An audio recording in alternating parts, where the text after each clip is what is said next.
This channel does not promote any violent, harmful, or illegal activities. All content provided by this channel is meant for an educational purpose only. Cancer Healer Center, a new beginning. অর্থ সংকটে জর্জরিত কলকাতা পুরসভা এবার 100 দিনের কর্মীদের বেতন বন্ধ। গত 2.5 মাস ধরে বেতন পাচ্ছেন না তারা।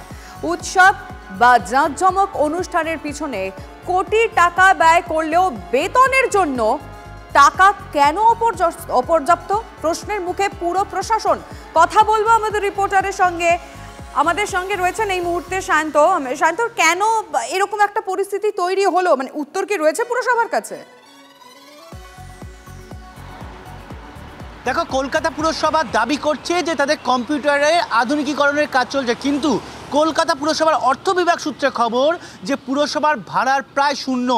এমনকি প্রকল্প চালাতে গিয়েও তাদের রীতিমতো নাজেহাল হতে হচ্ছে। এই অবস্থায় প্রায় 14.5 থেকে 15,000 যে 100 দিনের কর্মী রয়েছে, যাদের মাস পিছু প্রায় 8 থেকে 9 কোটি টাকা ব্যয় করতে তাদের বেতন বাবদ, সে বেতন দিতে পারছে না।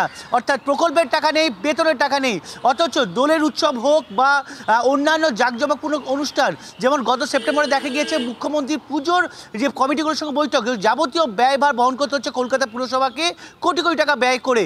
সেই জায়গায় দাঁড়িয়ে যারা পুরসভার নিত্যদিনের কর্মী, যাদের না থাকলে কলকাতা পুরসভার পরিষেবা রীতিমতো মুখ থুবড়ে পড়বে, তাদের বেতনই দিতে পারছে না। কলকাতা পুরসভার 100 দিনের বিভাগ হোক বা মেয়রের দপ্তর, কেউ কিন্তু সঠিক উত্তর দিতে পারছে না যে কেন এই ধরনের আকাল দেখা দিল, কেন এই ধরনের ব্যর্থতা হলো, কেন মুখ থুবড়ে পড়লো।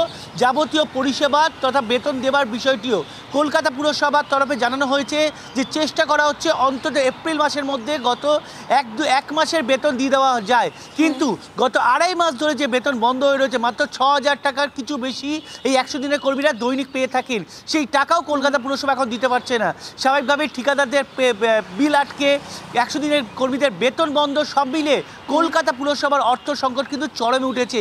এই অবস্থায় একাধিক জাঁকজমকপূর্ণ কেন অনুষ্ঠানের দায়িত্ব কলকাতা পুরসভা নিচ্ছে রাজ্য সরকারের কাছ থেকে, আর বিরোধীরা কি চুপ করে রয়েছে? না, তারা কি বলছেন একবার শোনাবো আপনাদের। তারা নর্দমার পাক তুলছে, সেই তোলার বিনিময়ে যদি 200 টাকাটা না পায় দৈনিক, তারা কেন কাজ করবে? কি মুখে কাজ করাবো? তারা যখন রোজ আমায় প্রশ্ন করছে দাদা মাইনে কোথায়, মাইনে কোথায়, কোনো উত্তর আছে আমার কাছে? ক্যাডার যারা খুব অ্যাগ্রেসিভ, খুব কাছের লোক, তারা সব প্রমোটার হয়ে গেছে, সিন্ডিকেটে যুক্ত হয়েছে। কিন্তু এটা যারা পেয়েছে তাদের হচ্ছে দারিদ্রতাকে কেনা হয়েছে। সেই দরিদ্র অসহায় মানুষগুলো বেশিরভাগই সিনিয়র সিটিজেন, কোনো হাট্টাকাট্টা মানুষ সাধারণভাবে এখানে এইটার মধ্যে কাজ করেন না, কারণ তারা তার থেকে বেশি টাকা ভিক্ষে করলে পাবে মনে করেন। খারাপভাবে নেবেন না আমার একটা কথাকেও, কারণ প্রত্যেকটা কথা আপনি হিসেব করে দেখবেন, ভেবে দেখবেন এটা সত্যি। এক হচ্ছে চুরি করে করে কর্পোরেশনের উপার্জন 3 ভাগের 1 ভাগ হয়ে গেছে। বিল্ডিং এর টাকা পাচ্ছে না, শপিং মলের টাকা পাচ্ছে না, কেননা সব ক্ষেত্রে বেআইনিভাবে টাকাগুলো তৃণমূলের পকেটে ঢুকছে। যতটুকু টাকা আছে খেটে খাওয়া মানুষের মাইনের জন্য খরচা না করে খেলা মেলা ওদেরকে করতেই হবে, ওগুলোকে বন্ধ করা যাবে না। কেননা ওইগুলোর মাধ্যমে লোকাল তৃণমূলের টাউটারগুলোর কাছে, লোকাল তৃণমূলের মস্তানগুলোর কাছে কর্পোরেশনের টাকা ট্রান্সফার হয়। তার জন্য যে মানুষটা কাজ করেছেন, গতর খাটিয়ে খেটেছেন, তার টাকা বন্ধ হয়ে পড়ে থাকবে। এটাই হচ্ছে এদের পলিসি।